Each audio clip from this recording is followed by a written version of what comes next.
Le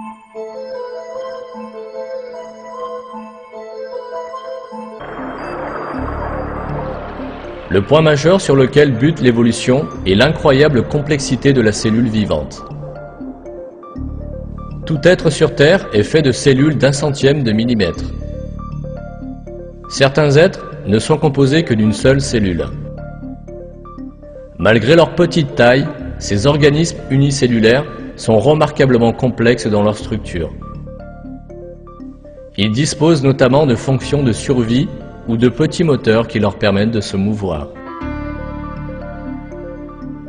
Les contemporains de Darwin étaient loin de connaître la structure complexe de la cellule. Leur microscope peu performant montrait alors les cellules sous forme de taches centrées. Les puissants microscopes à électrons inventés au milieu du XXe siècle commencent seulement à révéler la complexité et l'organisation de la cellule qui en aucun cas ne peuvent être le fruit du hasard.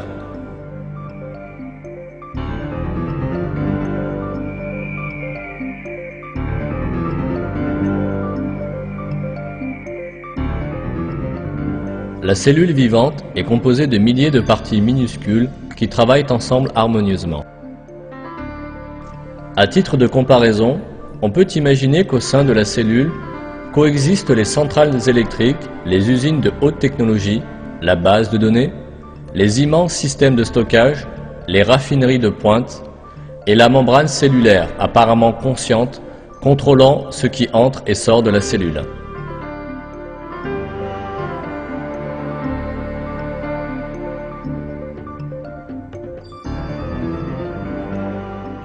La survie de la cellule dépend de l'existence simultanée de toutes ces organelles. Une telle synchronisation ne peut être le fait d'une coïncidence. À ce jour, même le laboratoire le plus sophistiqué n'a pu produire une seule cellule vivante à partir de matière inerte. Il est aujourd'hui reconnu que c'est impossible. C'est pourquoi les expériences allant dans ce sens ont-elles été abandonnées. En dépit de cela, la théorie de l'évolution prétend que ce système, qu'aucune intelligence humaine ou artificielle n'a réussi à reproduire, est le produit du hasard. Sir Frey Hoyle, éminent mathématicien et astronome anglais, explique à travers un exemple pourquoi cela est impossible. Il y a autant de chances que la vie ait émergé par hasard que de chances qu'une tornade, balayant un entrepôt d'un chiffonnier ferrailleur, assemble un Boeing 747 à partir des matériaux qui s'y trouvent.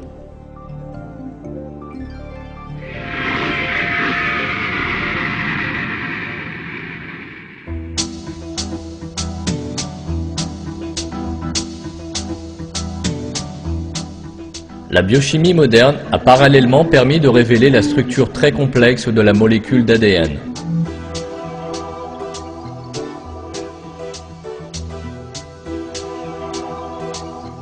Ces découvertes, attribuées à deux scientifiques, James Watson et Francis Crick, en 1955, démontrent que la vie était bien plus compliquée que ce qu'on pouvait imaginer.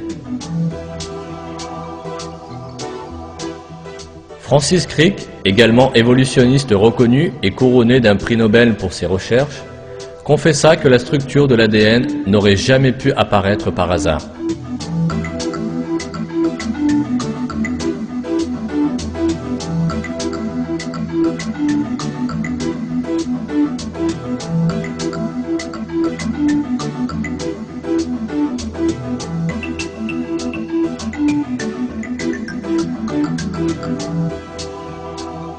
L'ADN est une molécule géante existant dans le noyau de la cellule. Le moindre détail physique et physiologique d'un être vivant est codé dans cette double spirale. Toutes les informations nous concernant, de la couleur de nos yeux à la structure de nos organes internes, en passant par les formes et les fonctions de nos cellules, sont programmées dans les sections appelées gènes, dans l'ADN.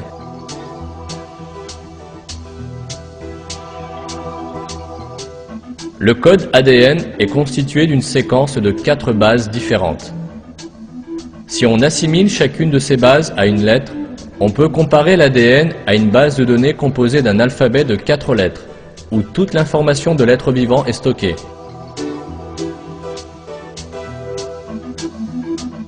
Si nous tentions d'écrire l'information stockée dans l'ADN, il faudrait plusieurs millions de pages, soit 40 fois la taille de l'Encyclopédie Britannica, déjà conséquente en taille. Or, cette masse d'informations est stockée dans un minuscule noyau d'1 millième de millimètre.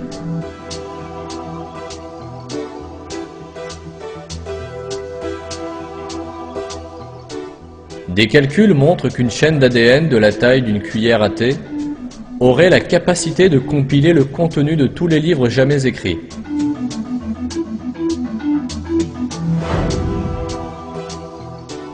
Il est évident que cette étonnante organisation ne peut être le résultat du hasard. La théorie de l'évolution, qui défend l'idée que la vie est le résultat d'une succession de coïncidences et d'événements fortuits, est incapable d'expliquer l'incroyable complexité de l'ADN. L'ADN, la cellule et les êtres vivants sont clairement les produits d'une main parfaite. Ces créatures ont nécessairement un créateur au pouvoir, à la connaissance et à la sagesse éternelle.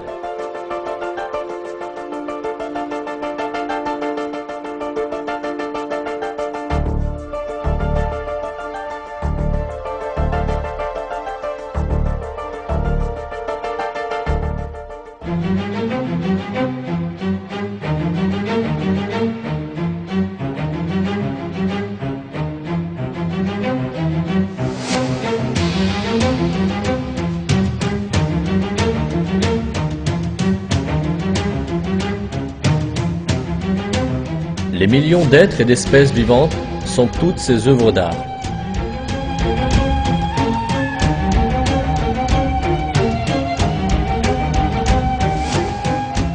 Et comme toute œuvre d'art, elles doivent leur création à un artiste, en l'occurrence Allah, le Seigneur de la terre, des cieux et de tout ce qu'ils contiennent.